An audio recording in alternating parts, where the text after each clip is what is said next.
చాలామంది మనం పెట్రోల్ కొట్టించుకుంటూ ఉంటాం. పెట్రోల్ కానీ, డీజిల్ కానీ, 2 వీలర్స్ లేదంటే 4 వీలర్స్‌లో. అందులో నాణ్యత ఉంది అన్న మనకేమన్నా తెలుస్తుందా? అక్కడ ఏదో బోర్డులు ఉంటాయి, నెంబర్స్ ఉంటాయి. అది ఎవరు పట్టించుకోరు సాధారణంగా.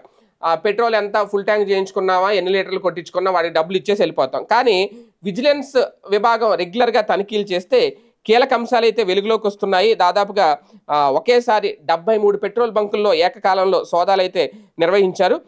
ఇందులో భాగంగానే పల్సర్ బోర్డుల ట్యాంపరింగు, అలాగే డిస్పెన్సింగ్ యూనిట్లలో అనాధికారికంగా చిప్లను ఏర్పాటు చేసి మోసాలకు పాల్పడుతున్నట్లు తెలుస్తోందట. ఎందుకంటే ఇది చాలా వరకు జంపింగ్లు అవుతూ ఉంటాయి మీటర్లో. మనకు తెలియదు అది. మనం ఏం చేస్తాం, 1 లీటర్ అయిందా లేదా వాడు చూసుకో, ఒకసారి 0 చూసుకో అంటాడు.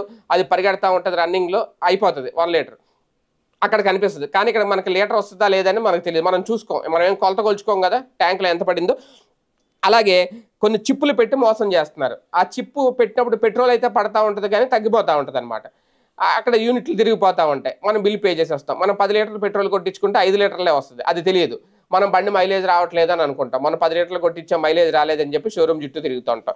సో ఇది చాలామంది పట్టించుకోరు. ఇటువంటి నేపథ్యంలో విజిలెన్స్ తనిఖీలు నిర్వహిస్తే ఇలాంటి మోసాలు అయితే బయటపడ్డాయి. అది కూడా మన ఆంధ్రప్రదేశ్లోనే.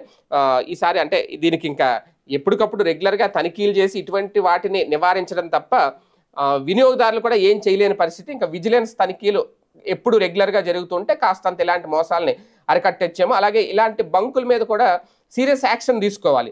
ఏదో కేసులు రాసి ఫైన్ కట్టించుకుని వదిలేయడం కాకుండా ఆ బంకుని సీజ్ చేయడమో, లేదంటే వాళ్ళ రిజిస్ట్రేషన్ రద్దు చేయడమో, వాళ్ళ ఇటువంటిది ఏమన్నా చేస్తే కొంత మార్పు వస్తుంది. లేకపోతే ఏముంది, ఫైన్ కడతారు, మళ్ళీ మామూలే. ఈసారి ఇంకా ఎక్కువ మోసం చేస్తారు, ఎందుకంటే ఆ కట్టిన డబ్బులు కూడా రావాలి కాబట్టి.